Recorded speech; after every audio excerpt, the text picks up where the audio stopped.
High বন্ধুরা, আজ তোমাদেরকে এমন একটি সত্য ঘটনা বলবো। আমার এবং আমার মায়ের সাথে এক রাতে ঘটে যাওয়া সত্য ঘটনা। এটা শুনলে তোমাদের অনেক ভালো লাগবে। চলো বন্ধুরা, তাহলে শুরু করি।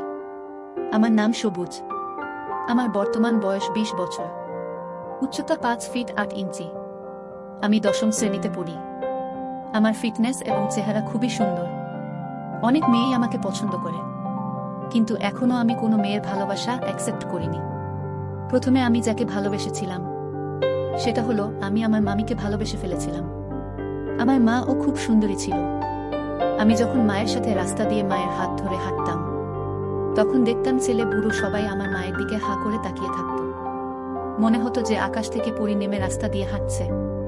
এরকমই সুন্দর আমার মা। যাই হোক বন্ধুরা, এগুলো বাদ দিয়ে আসো, কোথায় আসি। একদিন স্কুল থেকে বাড়িতে আসলাম। মা বলল, বাবা বস, আমি তোর জন্য খাবার নিয়ে আসছি। এরপর মা আমার জন্য খাবার নিয়ে আসলো। আমি খেতে শুরু করলাম। আমি খাচ্ছি আর মা আমার দিকে এক দৃষ্টিতে তাকিয়ে আছে। মায়ের সাথে আমি আগে থেকেই অনেক ফ্রি ছিলাম। আমার সবকিছুই আগে থেকে শেয়ার করতাম। হঠাৎ একদিন মা আমার কাছে জিজ্ঞাসা করলো, তোর কি কোনো পছন্দের মেয়ে আছে? আমি বললাম, না মা, অনেক মেয়ে আমাকে ভালোবাসার অফার করেছে, কিন্তু আমি হ্যাঁ বলিনি। মা, আমি একটা কথা বলতে চাই, তুমি কিছু বলবা না তো? আরে বাবা, আমি তো তোর বন্ধুর মতোই। তুই যে কোনো কিছুই আমাকে শেয়ার করতে পারিস। বল না বাবা, আমি কোনো মাইন্ড করব না। আসলে তোমাকে না আমার অনেক আগে থেকেই পছন্দ হয়। যখন তুমি রাস্তা দিয়ে হাঁটতে তখনই তোমাকে দেখে আমি অবাক হতাম, এবং তখন থেকেই তোমাকে আমার ভালো লাগতো। রাস্তা দিয়ে হাঁটার সময় যখন সবাই তোমার দিকে ফেল ফেল করে তাকিয়ে থাকতো, তখন থেকেই তোমাকে আমি পছন্দ করতাম।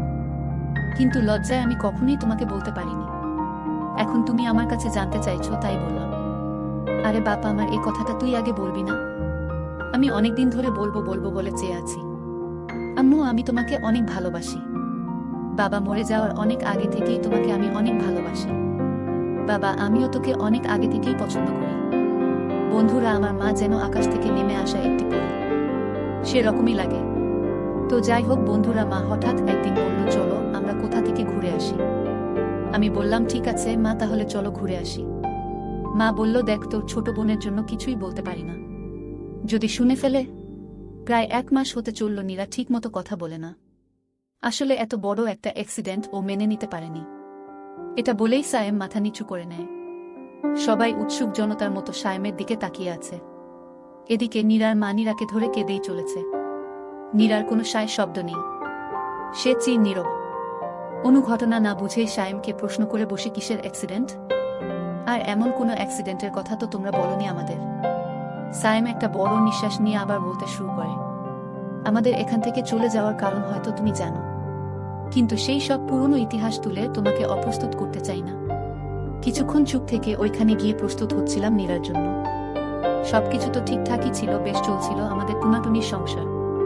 একদিন হুট করেই নীরা আমাকে বলল, আমাদের টুনাটুনির সংসারে নতুন কেউ আসছে। আমি বাবা হব, বেশ ভালো থাকার জন্য আর কি চাই। কিন্তু এটুকু বলেই সায়েম থেমে গেল। গাল বেয়ে 2 ফোঁটা চোখের পানি মাটিতে পড়ল। দেখে তো মনে হচ্ছে না ও প্রেগন্যান্ট। না মানে, তুমি বললে যে নীরা নাকি প্রেগন্যান্ট? নীরার তখন 4 মাস, সব ভালোই চলছিল।